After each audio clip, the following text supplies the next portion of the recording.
Hello friends, 2024 का जो साल है वो शुरू हो चुका है और 2024-25 के आर्थिक वर्ष के लिए बजट बहुत जल्दी पेश कर दिया जाएगा। तो उसके साथ ही हमारे जो मयूरभंज के 3 इम्पोर्टेंट प्रोजेक्ट्स थे, उसके ऊपर भी विचार हो जाएगा इस बार के बजट में, जो कि 3 प्रोजेक्ट्स हैं बुढ़ामरा चाकुलिया, बांगरी पोसी गोरू महिसानी और केंदुझरगढ़ से लेकर बादाम पहाड़ की जो 3 लाइनें हैं। और एक बारीपदा का बाईपास लाइन था, वो छोटा सा लाइन 16 किलोमीटर का वो था। तो ये जो 3 प्रोजेक्ट्स थे, मैंने बताया था पहले कि ये तीनों का डीपीआर जो है वो कंप्लीट हो चुका है और रेलवे बोर्ड के पास अप्रूवल के लिए भेजा गया है। रेलवे बोर्ड के अप्रूवल मिलते ही और इसे सैंक्शन करते ही काम जो है वो शुरू हो जाएगा। तो इस बजट में अगर सैंक्शन के बाद पैसा एलोकेट होता है तो हमारे लिए बहुत बड़ी खुशी की बात होगी। और इसके ऊपर और थोड़ा डिटेल एक आर्टिकल आया है, जिससे पढ़ के मैं आपको सभी डिटेल्स बता देता हूँ।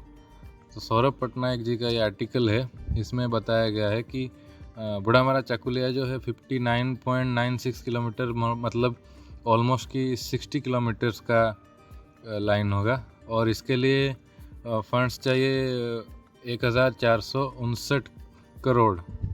इसमें 5 नए स्टेशंस रहेंगे जो कि बुढ़ामरा से अलग होने के बाद रहेंगे झारपोखरिया, न्यू जामसोला और बड़ागोड़ा के बाद बरौल, पूर्णा पानी और जाके चकुलिया में ये मिलेगी। इसमें 7 रोड ओवर ब्रिज बनेंगे, एक बड़ी ब्रिज बनेगी जो कि सुवर्ण रेखा नदी के ऊपर होगी जामसोला के पास, 7 major bridge, 54 minor bridge, 41 RUB मतलब रोड अंडर ब्रिज जो कि अंडर पास है, और एक ROR मतलब रेल ओवर रेल रहेगा अपना चाकुलिया के पास में, जहाँ पे हम ये जो रेलवे लाइन है ये मिलेगी जाके हावड़ा मुंबई मेन लाइन पे। जो तीनों ही लाइन है उनके लिए जो है सी लिंक की व्यवस्था और वाई लिंक की व्यवस्था कर दी जाएगी। मतलब जो आपका लाइन जहाँ पे मिलेगा जाके वहाँ दोनों तरफ आप जा सकते हैं, एक मतलब दोनों साइड आप जा सकते हैं, जैसे कि लोको रिवर्सल की जो समस्या है वो ना आए। ठीक है। और बांगरी पोसी गोरू महिसानी मैंने पिछली एक वीडियो बनाई थी उसके लिए अलाइनमेंट दिखाने के लिए। इसका टोटल लेंथ है 85.6 किलोमीटर्स, जिसके लिए फंड्स चाहिए 2269.49 करोड़। इसमें होंगे नए 6 स्टेशंस। बांगरी पोसी के बाद चांदबिल, छराबंद, बिसोई, बांकी, पतरूरा, न्यू रायरंगपुर मतलब रायरंगपुर के पास का जो स्टेशन है, और उसके बाद ये जाके मिलेगी गोरू महिसानी पे।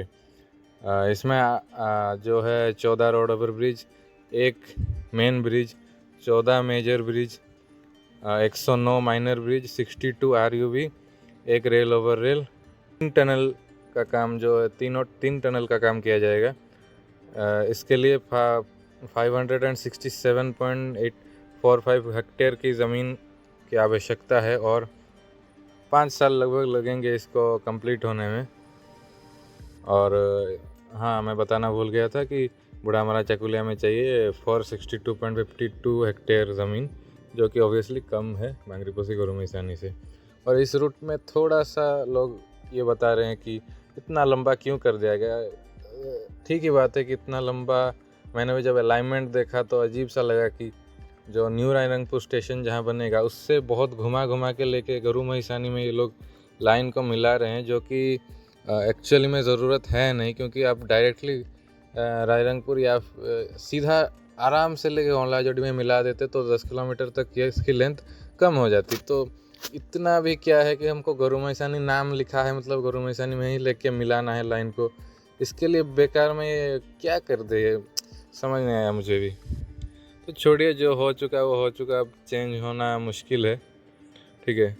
और इसके इतने ज़्यादा लेंथ होने के साथ ही जो ऑल्टरनेट लाइन होने की क्राइटेरिया है उससे तो ये बाहर ही चली जाती है, क्योंकि इसका जो लेंथ है मिला दें अगर तो जो एग्जिस्टिंग है उसके बराबर ही आ जाएगी। और इस रूट का जो परमिसिबल स्पीड होगा, मैक्स परमिसिबल स्पीड, वो भी कम ही होगा। तो स्लो रूट पे ट्रेनें क्यों ही चला करेंगी, मुझे तो नहीं लगता है इतना ज़्यादा ट्रेनें डाइवर्ट करेंगे। हाँ, फ्रेट के लिए हो सकता है, लेकिन बाईपास लाइन के लिए नहीं होगा। इसलिए उस टाइम पे बुढ़ामरा चाकुलिया काम आएगा, क्योंकि वो पूरा प्लेन ज़मीन पर बन रहा है और लेंथ भी बहुत कम होगा उस लाइन का, लगभग ओरिजिनल लाइन से 40 किलोमीटर का लगभग कम रहेगा। तो बालेश्वर से टाटा नगर के बीच में वो बाईपास लाइन बन सकता है हिजली के लिए। और आखिर में आया अपना बादामपाड़ केवंझर 82.06 किलोमीटर का लेंथ, 1875.72 करोड़ का इसका बताया जा रहा है कि पैसा लगेगा। और 6 स्टेशंस नए होंगे बादामपाड़ से खुलकर कलासबंद, टंगाविला, सिंगड़ा, घोसड़ा, चेमड़ा, खीर टांगरी जाके केवंझर पे फिर मिल जाएगी। और इसमें 14 road over bridge, 1 main bridge, 8 major bridge, 62 minor bridge, 43 RU भी रहेंगे road under bridge. Rail line के लिए 506 हेक्टेयर लगभग ज़मीन की ज़रूरत थे और इसका भी काम 5 साल में लगभग हो जाना चाहिए। इसमें भी थोड़ी एक कंट्रोवर्सी है क्योंकि जसीपुर के लोग बोल रहे हैं उनके लिए स्टेशन ही नहीं बनाया गया है, जो कि सरासर गलत बात है। क्योंकि जसीपुर आप अगर देखेंगे, ये जो स्टेशन है हमारा कलासबंद, ये बादामपाड़ के बाद आ रहा है और ये जसीपुर जो स्क्वायर जसीपुर छक है, जसीपुर स्क्वायर, उससे लगभग 2-2.5 किलोमीटर या 3 किलोमीटर के 2 से 3 किलोमीटर के अंदर आ जा रहा है। 2 से 3 किलोमीटर के अंदर एक स्टेशन आ रहा है तो इसको तो हम नहीं बोल सकते कि हमारा स्टेशन नहीं है बोल के, क्योंकि नॉर्मली जो नए रूट पे स्टेशंस बनते हैं वो आपके पूरा मेन रोड के पास से होकर नहीं ले जाते, वो थोड़ा सा दूर से बाहर से होकर लेके जाते हैं ताकि रेल लाइन सीधी हो सके और पैसा कम लगे। तो ये जो 2-3 किलोमीटर दूर पे स्टेशन बनेगा, इसको कलासबंद ना बोलकर जसीपुर ही बोल देना चाहिए, ठीक है। और 3 किलोमीटर कोई बड़ी बात है नहीं, लोग ट्रेन पकड़ने के लिए 8-10 किलोमीटर भी जा रहे हैं। एक टाउन के अंदर ही हम 4-5 किलोमीटर जा रहे हैं, टाउन के अंदर, छोटे टाउन के अंदर 4-5 किलोमीटर जा रहे हैं ट्रेन पकड़ने के लिए स्टेशन। तो ये 2-3 किलोमीटर दूर जो स्टेशन है, इसको हम अलग स्टेशन नहीं बोल सकते, इसको अपने स्टेशन के जैसा ही कंसीडर करना चाहिए। तो ये जो बता रहे हैं कि हमारा स्टेशन ही नहीं बना, ये गलत बात है। आप ये बोल सकते हैं कि ये जो स्टेशन बना है इसको हमारे नाम पे किया जाए, जसीपुर या जसीपुर रोड के नाम पे किया जाए, ताकि लोगों को थोड़ा पता चल सके, क्योंकि जसीपुर फेमस है। जसीपुर के बारे में लोग को पता है, कलासबंद के बारे में ज़्यादातर लोगों को नहीं पता। तो ऐसा कुछ सीन है। जैसा कि अपना जी के द्वारा इन तीनों का ही जो इनॉग्रेशन है, वो इनॉग्रेशन बोल रहा हूँ, फाउंडेशन स्टोन है, वो ले किया जाएगा फरवरी के महीने में, क्योंकि मार्च में तो आचार संहिता लागू हो जाएगी, इलेक्शन शुरू होने वाले, तो उससे पहले तो ज़रूर ही हो जाएगा। देखते हैं क्या होता है।